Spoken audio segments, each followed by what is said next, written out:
Labas, katalikai. Pakalbėkim apie Rusijos ekonomiką, karo ekonomiką ir kaip karas Rusijos ekonomiką stekena ir kaip jinai turėtų tuoj užsilenkti.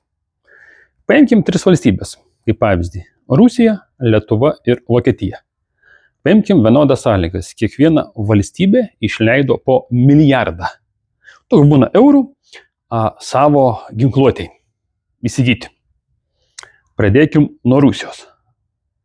Rusija pasiema, po to pakalbėsim, iš kur tai gavo milijardą, kaip bus galima patarti. Rusija pasiėmė milijardą vyriausybė ir užsakė savo Rusijoje esančiom gamyklom pagaminti karinę įrangą. Paimkim, kad ir tankai, patrankos ir sėdiniai. Ką tai reiškia? Tai reiškia, Rusijoje atsirado naujos darbo vietos. Naujų tankų pagaminimui reikalingi nauji žmonės. Reikia pastatyti naujas gamyklas. Reikia suprojektuoti tas gamyklas. Reikia tom gamyklom statybinių medžiagų. Tas statybinės medžiagas vėlgi reikia pagaminti. Jas reikia atvežti. Jūs suprantat, kiek yra sukūriama darbo vietų. Ir visur visiems reikia mokėti atlyginimus. Ir nauji žmonės gauna naujus atlyginimus ir tos pinigus eina leisti. Perka maistą, perka kūrą, vodkę, cigaretės, kažkokius tai daiktus dar perka. Nuo visko moka PVM ir akcizus.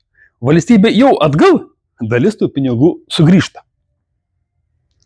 Žmonėms buvo išmokėtos algos. Nuo tų algų valstybė vėl gavo pinigus į biudžetą.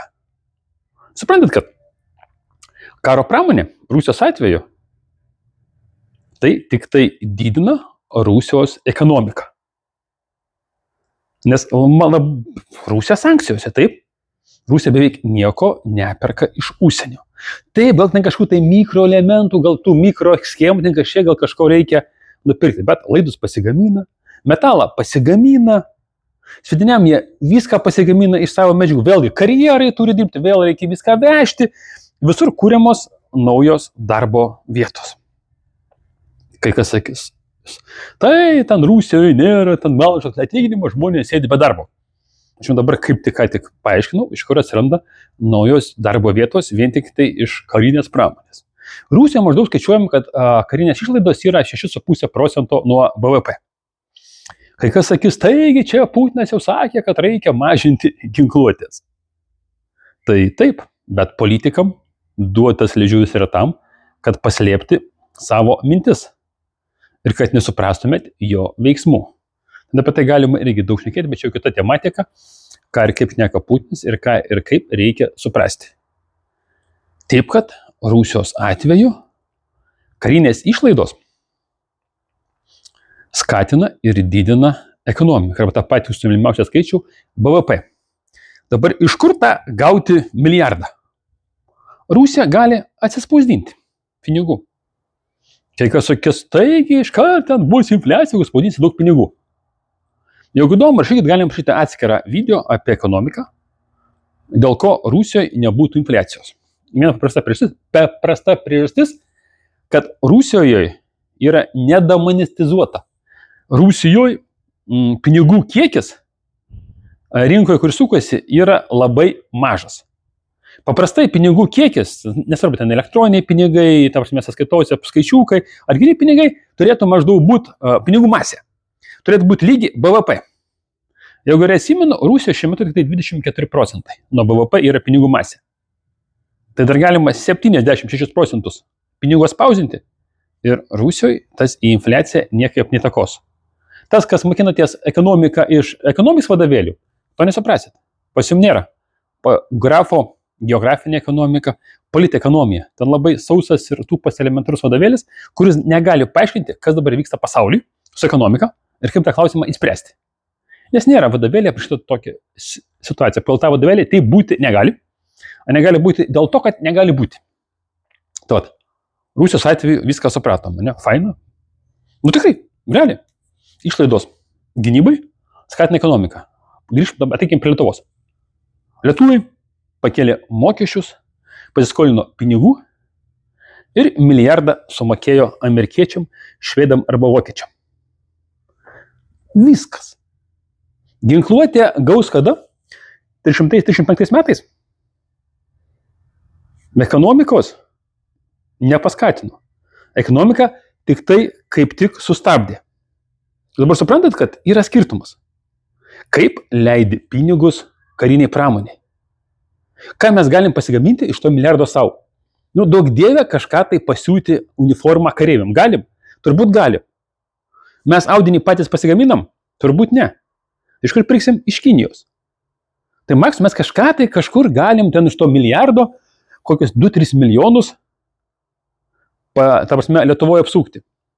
Kokia iš jo bus nauda? Zero. Rusijos atveju kokia nauda? Maždaug yra skaičiuojama 3-4 kartai. Nuo valstybės išleisto milijardo tas toks multiplikacinis koeficientas gali būti 3-4. Tai reiškia, valstybė išleidus milijardą, 3-4 milijardus gauna naudos. Naujų mokesčių pavidalų, nes viskas labai įdomiai darosi. Ir dėl to manęs nenustebino, kai dabar Jakutijoje, bus sekantis video, bus apie gyvenimo lygį Rusijoje ir mano manimu jis yra aukštesnis negu Vokietijoje. Jakutijoje geras suvirintojas, aukščiausio lygio, labai nesigaudau, valandinis įkainis, žinot kiek? 10 000 rublių. Tai yra 108 eurai. Valandinis įkainis. Ne mėnesinis, ne savaitinis. Ir pas juos eina valandinis įkainis, kaip Europoje. Gerų suvirintojų mažai yra. Tai paskaičiuokit, jeigu standartinė darbo mėno 160 valandų. 18 000 eurų suvirintojo alga. Ten daugiau papasakosiu apie kitas algas.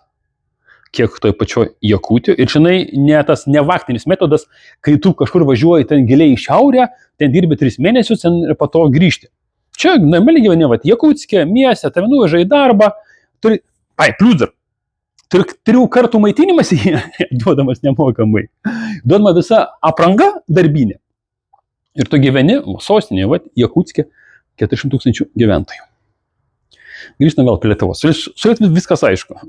Milijardą kažkur gavom, atsispaudinti mes milijardo negalim, neturim eurų spaudinimo mašinėlės, keliam mokesčius ir skolinamės.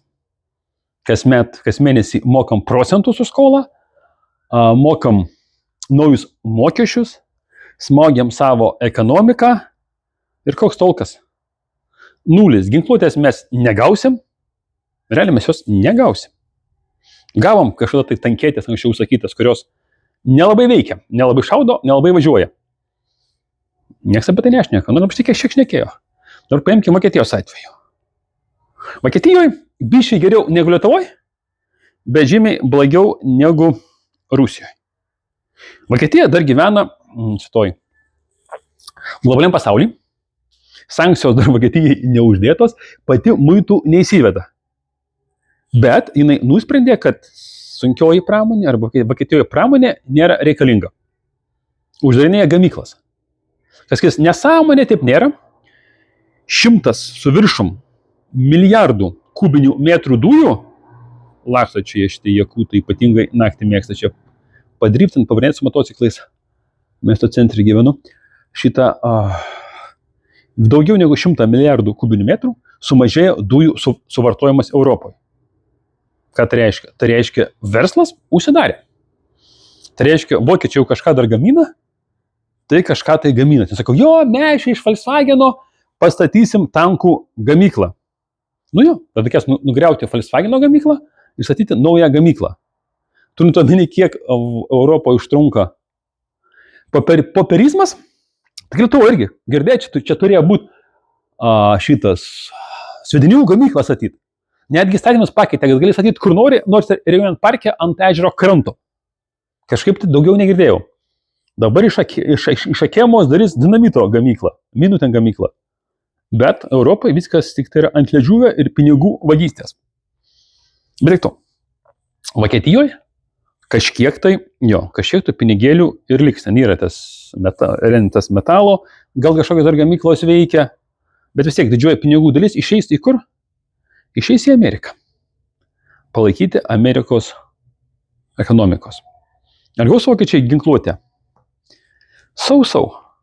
Kažkiek gaus, kažkiek nebespės gauti. Nes, sakys, amerikiečiai, mums dabar reikia, kaip čia dabar buvo su tom priešlėktuviniam sistemom.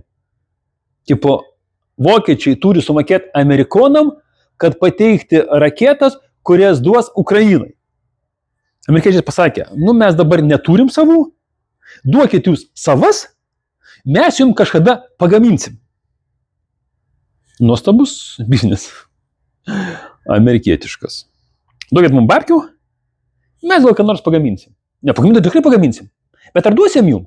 Nežinau, pažiūrėsim. Jeigu mums nereikės, tai mes jums duosim. Bet jūs babkes mokėkit dabar.